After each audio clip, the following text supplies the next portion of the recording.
शिव या भगवान नारायण, सभी प्रकार के प्रमाणों के अनुसार शिव पुराण ऐसे बता रहा है।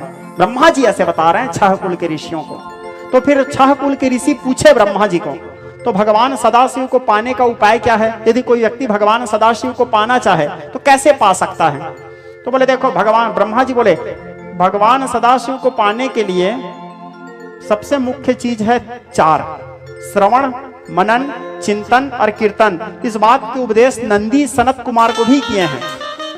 कौन किए हैं उपदेश? स्वयं नंदी। किसको किए हैं? सनत कुमार को। सनत कुमार कौन है? भगवान 24 अवतारों में पहले नंबर के अवतार। जागृहे पौरुषम रूपम भगवान महदादिभि सनत सनंदन सनातन सनत कुमार। तो सनत कुमार को उपदेश किए थे। क्या उपदेश किए थे? यही बात को कि भगवान महादेव को पाने का सबसे सुंदर उपाय क्या है? बोले 4 उपाय है। क्या है वो 4 उपाय? श्रवण, मनन, चिंतन और कीर्तन। श्रवण यानी जहां भी उनके कथा हो रहा है उसको बैठ के सुनो। जब तक आप सुनोगे नहीं तब तक उनके बारे में जानोगे कैसे?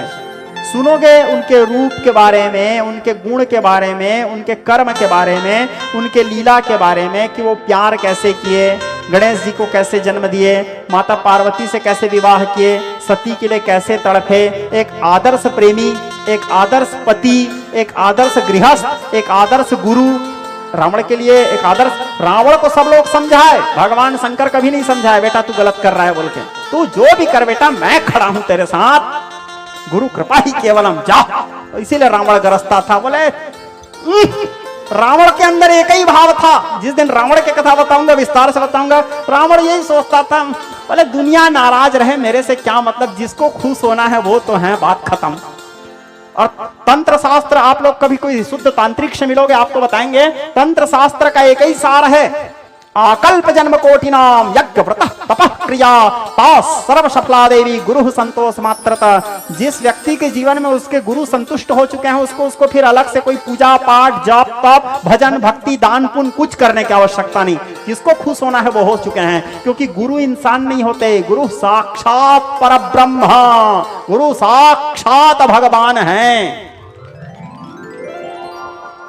ठीक है, गुरु साक्षात। तो रावण का एक ही सिद्धांत था, जगत रिसाय यमराज की कहा वसाय, जो शंकर सहाय तो भयंकर कहा करे। पूरा दुनिया रूठता है रूठ जाए, यमराज रूठता है रूठ जाए, बोले मेरा क्या बिगाड़ लोगे रे।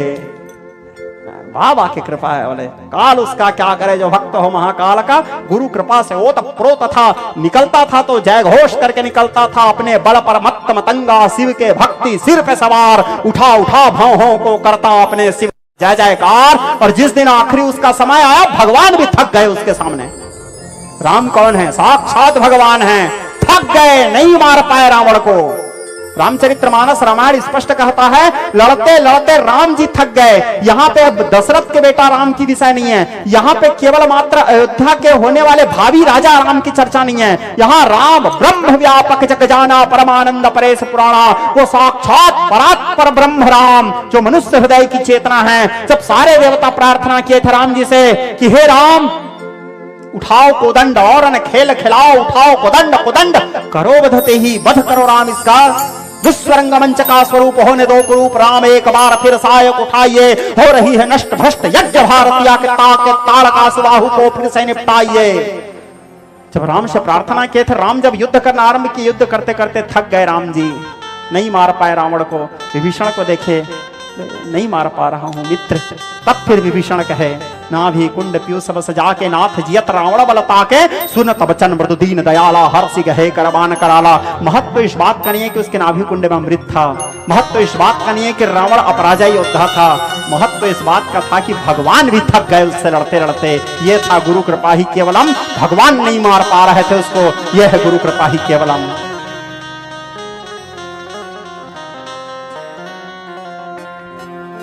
विज्ञ स्नेही स्वजन। तो